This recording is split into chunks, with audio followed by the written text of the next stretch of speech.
again everyone, I've decided to make a bit of an impromptu trip to Vallecas to see Rayo Vallecano in action this afternoon. Never been before, but I've heard a lot of good things about it from a lot of different people. The fans are seemingly pretty raucous and pretty partisan, so hopefully make it back in one piece. Anyway, I'm taking you along with me, so let's do this. Right, first of all, I should probably say that the timing of my first ever trip to see Rayo playing at home is actually pretty dreadful, because I spent 5 years in La Liga until last summer they got relegated, and I never once went to see them when they were playing in La Liga. So instead I'm going to see them when they're in the midst of another relegation battle. To say they're making a hash of trying to get back up at the first attempt would be something of an understatement. So I feel a little bit like I've kind of got to the party when everybody's already packed up, gone home and are in bed. So yeah, the loss against Getafe last weekend, local rivals Getafe, and as a result they slipped into the relegation zone, so they're a point from safety. They've won only one of their last 10 league games, and they've lost 4 of the last 5, and the poor recent run of form led them to sacking Rubén Baraja, their previous manager, who used to play for Valencia. You'll maybe remember him from Valencia, and he was replaced by Michel, who was a former Rayo player. Not the one who used to play for Real Madrid and Spain, though a different one. I guess the good news for Rayo is that the Spanish second division is an incredibly tight league. You can kind of win 3 or 4 games in a row, and you could go from being relegation candidates to challenging for the playoffs. So it's kind of set up in the same way as the Championship in England, just with 2 fewer teams. The bottom 4 go down. Rayo are currently 4th from bottom, and the top 2 go up automatically, and the next 4 go into a playoff against each other to see who else goes up. So yeah, just to show you how tight the league is, I've managed to remember a whole bunch of stats just off the top of my head there. I don't know how I managed to do it. That only one of Rayo's last 18 league games has been decided by more than a 1-goal margin, and 11 of the 22 teams in the league have drawn at least a third of their games. So whatever you do, do not bet on the Spanish second division. I actually spent a couple of years writing betting previews for La Segunda, and I kind of thought I was going to be able to quit my job and live off my winnings. But yeah, that's not really worked out the way I hoped it would, to be honest. Rayo's opponents today are Reus, which is spelled in the same way as Marco Reus, the Borussia Dortmund forward, but the pronunciation is a little bit different, as long as my 5 years of high school German aren't deceiving me. I left school a couple of years ago now, so the old Deutsch is a little bit rusty. If your Spanish geography is up to scratch, you might know where Reus is. It's in Catalonia, but it's not actually on the coast. So if you've been on holiday in Catalonia, you might well never have been there. I think it's not particularly touristy. Now, they have one of Spain's best roller hockey teams. I'm obviously a massive roller hockey fan. I didn't find that on Wikipedia. But their football team is not as well known. This is actually their first ever season in the second division in Spain. So they're doing pretty well. They are slap bang in the middle of the table. They're 7 points from the relegation zone, and also 7 points from the playoff zone. So the next few games will kind of define their season, probably. They've actually drawn 5 of their last 6 matches, and their last 7 games have only produced 10 goals.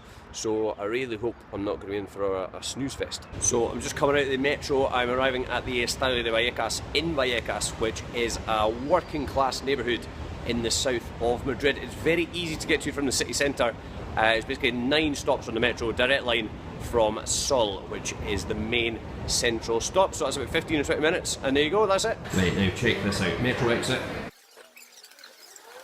The stadium, how good is that? So it looks as if I got to the ground a little bit early. It's not even open yet, and the amount of people wearing full-length Rayo Vallecano tracksuits, or shell suits, whatever you want to call them, is absolutely unbelievable. It looks like Rayo Vallecano has been sick all over them. Right, well, it might be sunny, but it's definitely not hot. I've just got to my seat. I think if I'd had a long enough run at it, I probably could have jumped from the metro exit into my actual seat. I should have actually said earlier that the tickets for this game actually cost me €9.95, which I thought was a really brilliant price. They've actually got a special offer going on at the moment for residents in Madrid or friends of season ticket holders as well. So that price was special for them. I think it would have cost between 15 and €35 otherwise. Not sure if that's because the attendances are dwindling because they've been doing pretty poorly or not. We'll see once it fills up a wee bit. I think they've been getting between 7,000 and 8,000 in the last few games. and the stadium holds between 14 and 15,000. So yeah, we'll see how that goes today. Also, one of the stewards just tried to speak to me in English.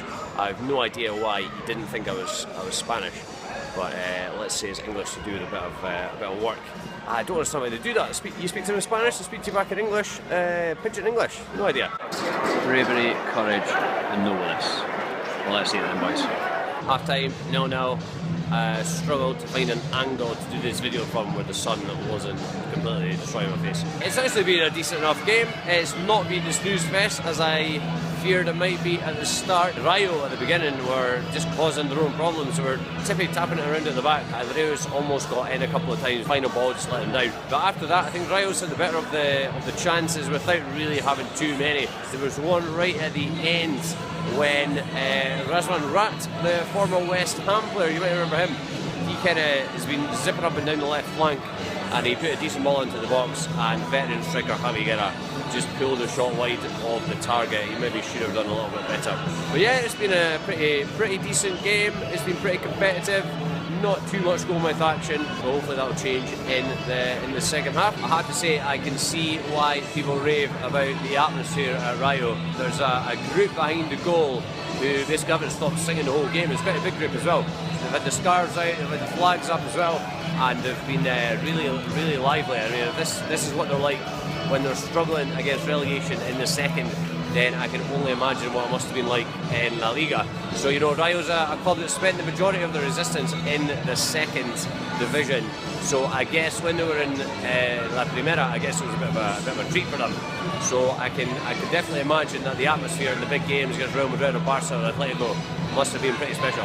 While I'm waiting for the second half to start, I will tell you, or at least I'll try to tell you, above the noise of the trance music. For some reason, they love the trance music down here. I'll tell you a story I read on Marca that I somehow managed to find between about 1 million Real Madrid articles about a Rayo Vallecano training session which took place during the week. That they were doing some shooting practice, and one of the players absolutely nailed one over the wall. That I'm sure you'll have seen from the videos. That there's behind one of the goals is not a stand, there's a wall. So he apparently smashed a shot way over the bar. And over the wall, not just over the bar, over the wall as well, and it smashed one of the windows of the flats that's behind the goal. And apparently some woman ran down to the stadium to complain about it. Apparently her husband was sleeping and it woke him up, so she ran all the way down, ran round to complain, and I don't know if she's going to sue the club or if she's wanting to pay the damages or whatever. But anyway, she was not happy. What did I tell you? Spanish second division, lots of draws. Rayos are involved in loads of low-scoring games, so obviously it was going to finish 0-0. Did I actually bet on anything remotely like that? No, of course I didn't. I mean, typical, isn't it? So Rayo definitely came closest to taking all 3 points, and they'll probably feel that they should have done. Their keeper, Pablo Gazzinaga, who's on loan from Southampton, he made one really good save from a Rayo's counter-attack towards the end of the second half, but Rayo definitely had the better opportunities. They had a goal disallowed. They had another shot from Patrick Ebert, I think it was, smashed off the bar. The keeper was totally beaten. And then there was one other effort which Javiera, he kind of launched himself at a cross and he was kind of on the stretch and he just couldn't quite get there and diverted it wide of the target. Now, to be honest, if Rayo had scored, I probably wouldn't have seen it because the guy who was in front of me was like a jack in the box. He was up and down like a yo-yo. I think the seat in front of him took a bit of a belting. I thought he was going to actually punch me at one stage. I think he should have actually been in the end behind the goal where all the kind of more vocal fans were. They were great. They didn't stop singing throughout the game, as I mentioned at half time, and that carried on in the second half.